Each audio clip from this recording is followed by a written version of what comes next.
दोस्तों नमस्कार, जोहार। चलिए जानते हैं झारखंड सूबा की ताज़ा खबरों को, लेकिन उससे पहले अगर आपने अभी तक इस चैनल को सब्सक्राइब नहीं किया तो सब्सक्राइब कर लें, जिससे कि आपको झारखंड सूबा की ताज़ा खबर रोजाना मिलती रहे। सबसे पहली खबर, झारखंड में 2 फेज में होगा विधानसभा का चुनाव। 13 और 20 नवंबर को वोटिंग, 23 नवंबर को आएगा नतीजा। बता दें कि झारखंड विधानसभा चुनाव 2 चरणों में किया जाएगा। दिल्ली में निर्वाचन आयोग ने पीसी कर इसका ऐलान कर दिया है। 13 नवंबर को पहले फेज की वोटिंग होगी और जिसमें 43 सीटों पर वोट डाले जाएंगे। दूसरे फेज की वोटिंग 20 नवंबर को होगी और जिसमें 38 सीट पर वोट डाले जाएंगे। 23 नवंबर को काउंटिंग होगी और नतीजे आएंगे। चुनाव की तारीखों की घोषणा के साथ ही राज्य में आदर्श आचार संहिता लागू हो गई है।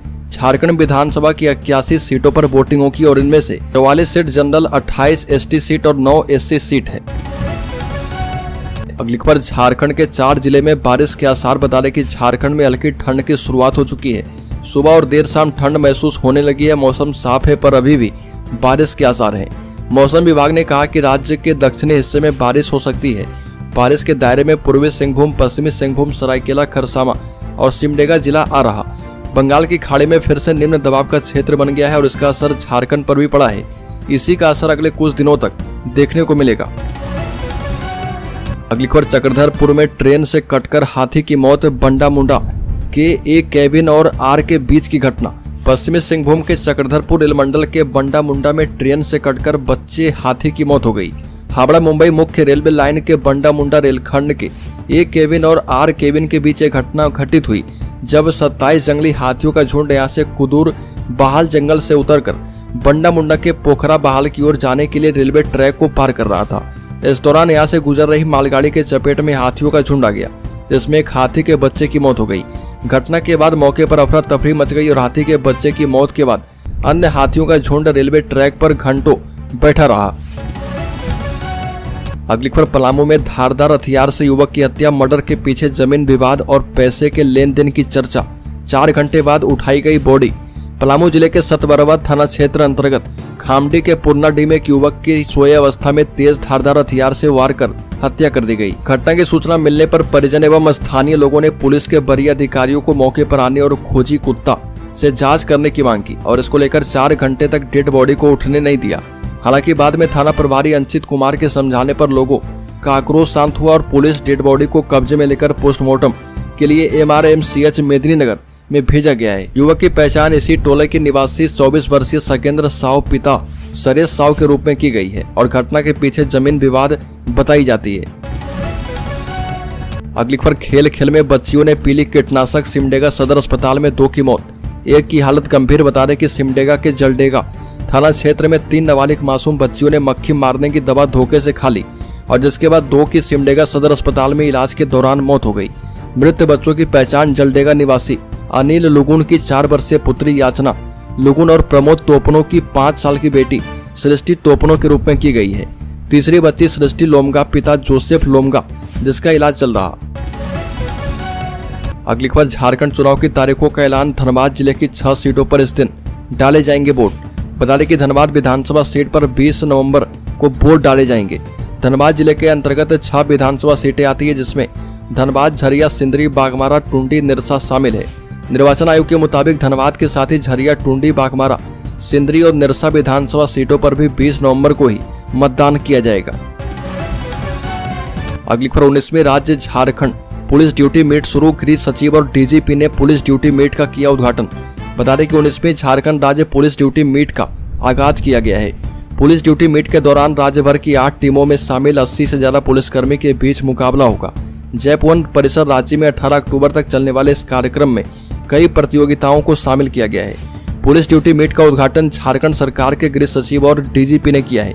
इस मौके पर डीजीपी अनुराग गुप्ता ने कहा कि राज्य की सुरक्षा के लिए अपराधियों का जेल में बंद होना बेहद जरूरी है। अगली खबर, राज्य के नेता प्रतिपक्ष ने कहा कि राज तिलक की करो तैयारी। नेता प्रतिपक्ष अमर कुमार बावरी ने कहा कि झारखंड की अत्याचारी झारखंड मुक्ति मोर्चा कांग्रेस राजद सरकार की विदाई की अंतिम गिनती शुरू हो चुकी है। 2 चरणों में चुनाव के निर्णय बेहद ही स्वागत योग्य कदम है। भाजपा प्रवक्ता प्रतुल सहदेव ने झारखंड चुनाव की घोषणा पर कहा कि चुनाव आयोग ने झारखंड में 2 चरणों में चुनाव करवाने का बहुत अच्छा फैसला किया। पूरा भरोसा है कि इस चुनाव से झारखंड में हेमंत सोरेन सरकार की लूट और भ्रष्टाचार का अंत होगा। चुनाव आयोग की इस घोषणा से झारखंड मुक्ति मोर्चा को झटका लगा है। अगली खबर, रांची की 6 सीटों पर इस दिन होगी वोटिंग। चुनाव आयोग ने झारखंड विधानसभा चुनाव की तारीखों का ऐलान किया है और झारखंड की 81 विधानसभा सीटों के लिए कुल 2 चरणों में मतदान किए जाएंगे। इस दौरान पहले चरण के लिए 13 नवंबर और दूसरे चरण के लिए 20 नवंबर को वोटिंग की जाएगी। चुनाव आयोग ने ऐलान करते हुए बताया कि राज्य की 6 सीटों पर पहले चरण में 13 नवंबर को वोटिंग किया जाएगा और इसके साथ ही चुनाव आयोग ने बताया कि 23 नवंबर को झारखंड विधानसभा चुनाव के नतीजे महाराष्ट्र चुनाव के नतीजे के साथ ही घोषित कर दिए जाएंगे। अगली खबर, झारखंड विधानसभा चुनाव की तैयारी में जुटी कांग्रेस अधीर रंजन समेत इन 2 नेताओं को बनाया पर्यवेक्षक। झारखंड विधानसभा चुनाव 2024 को लेकर चुनाव आयोग दोपहर 3:30 बजे प्रेस कॉन्फ्रेंस कर चुका है और इधर कांग्रेस ने झारखंड विधानसभा चुनाव के लिए AICC के वरिष्ठ पर्यवेक्षक की नियुक्ति कर दी है। कांग्रेस नेता तारिक अनवर, अधीर रंजन चौधरी और भट्टी मिकार मार्क मल्लू झारखंड विधानसभा चुनाव के लिए AICC के वरिष्ठ पर्यवेक्षक नियुक्त किए गए हैं। अगली खबर, चुनाव तारीखों के ऐलान पर भोले बाबूलाल, कहा कि झारखंड को बचाने का चुनाव है। प्रदेश बीजेपी अध्यक्ष बाबूलाल मरांडी ने कहा कि मैं चुनाव आयोग द्वारा झारखंड विधानसभा चुनाव की तारीखों की घोषणा का स्वागत करता हूं। झारखंड मुक्ति मोर्चा कांग्रेस राजद के जंगल राज से त्रस्त झारखंड की जनता जनार्दन अब परिवर्तन चाहती है। यह चुनाव झारखंड की रोटी बेटी और माटी की अस्मिता को बचाने का चुनाव है।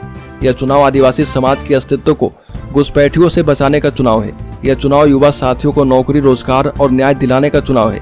साथ ही झारखंड के गरीब किसान महिलाओं को उनका हक दिलाने का भी ये चुनाव है। अगली खबर, झारखंड में 7 चुनाव लड़ सकती है बीजेपी और JDU।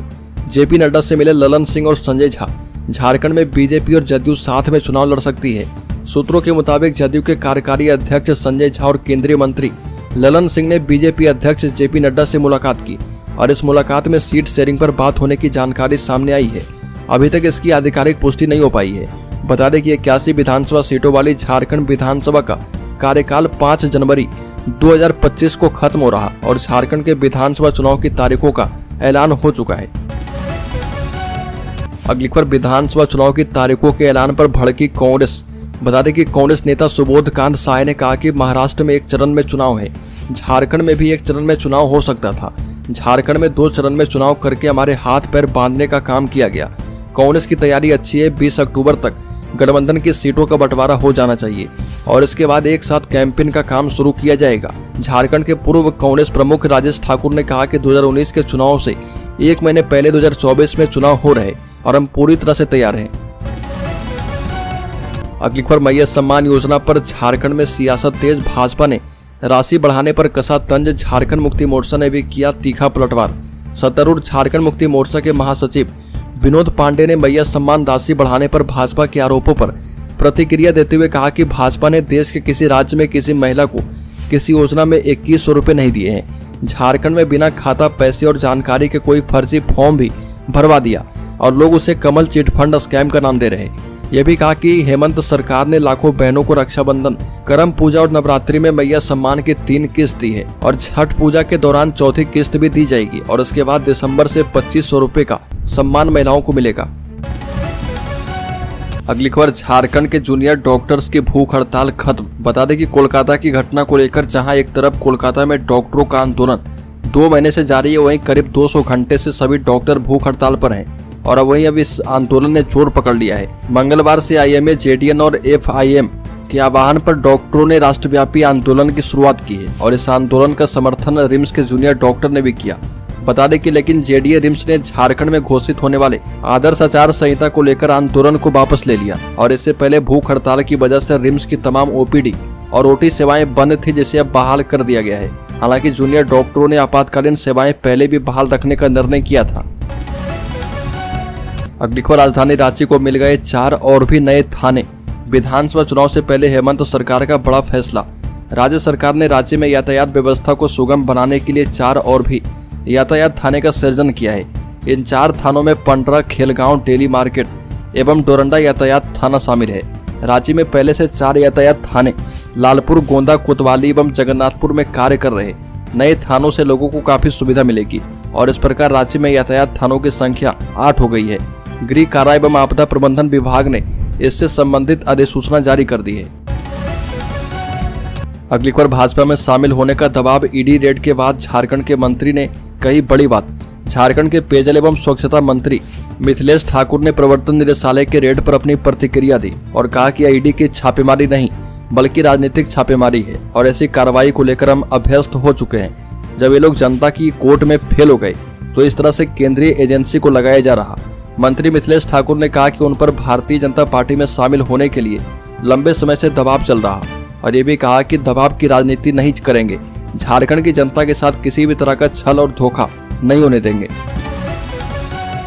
अगली खबर, झारखंड चुनाव से पहले कांग्रेस को बड़ा झटका, बता दें कि सीनियर नेता ने सैकड़ों समर्थकों के साथ थामा बीजेपी का दामन। झारखंड विधानसभा चुनाव से पहले कांग्रेस को बड़ा झटका लगा है।